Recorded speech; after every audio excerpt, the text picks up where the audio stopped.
గల్ఫ్లో యుద్ధం వల్ల ప్రపంచంలో ఆయిల్ క్రైసిస్ అంటే పెట్రోల్ కొరత వల్ల ప్రపంచవ్యాప్తంగా అన్ని దేశాలు ఇబ్బందులు పడుతున్నాయి. యుద్ధం ఇంకా కొనసాగితే మన దేశం కూడా ఇబ్బందులు పడుతుంది. మళ్ళీ మనం కరోనా టైం వంటి పరిస్థితులు ఎదుర్కొనే సన్నద్ధంలో ఉండాలి అని మోడీ గారు రాజ్యసభలో చెప్పారు. ఆయన ఆ మాటలు యథాలాపంగానే ఉండరు. గల్ఫ్ యుద్ధం ఇప్పట్లో ఆగే అవకాశం లేదని, బహుశా ఆయనకు ఇంటెలిజెన్స్ రిపోర్టు వచ్చి ఉంటాయి. అందుకే ఆయన దేశ ప్రజలను మానసికంగా సిద్ధం చేస్తున్నారని కొందరు రాజకీయ విశ్లేషకులు అభిప్రాయపడుతున్నారు. ఇక భారత్ లో ప్రస్తుతానికి పెట్రోల్ డీజిల్ కొరత రేషనింగ్ లేదు కాబట్టి ఐఈఏ సూచనలు అమలు చేయడం లేదు. చాలా దేశాల్లో లాగా సాధారణ పెట్రోల్ డీజిల్ ధరలు పెంచలేదు.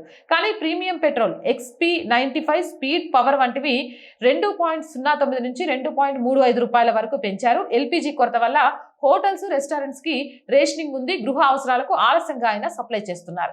25 రోజుల ఈ యుద్ధం ప్రారంభమైంది. అమెరికా, యూకే మరియు జస్ట్ 50 లక్షల జనాభా గల న్యూజిలాండ్ వంటి ధనిక దేశాలు కూడా పెట్రోల్ ధరలు పెంచి పొదుపు చర్యలు తీసుకుంటూ ఉంటే, ఆ దేశాలతో పోలిస్తే 140 కోట్ల జనాభా కలిగి ఆ దేశాల తలసరి ఆదాయాలతో పోలిస్తే బాగా తక్కువ ఉన్న భారత్ పెట్రోల్ డీజిల్ సరఫరా విషయంలో ప్రస్తుతం వరకు చాలా గొప్పగా మేనేజ్ చేస్తుందని ఒప్పుకోక తప్పదు. అదంతా కూడా మోదీ గారి మహిమ అని కూడా చెప్పక తప్పదు.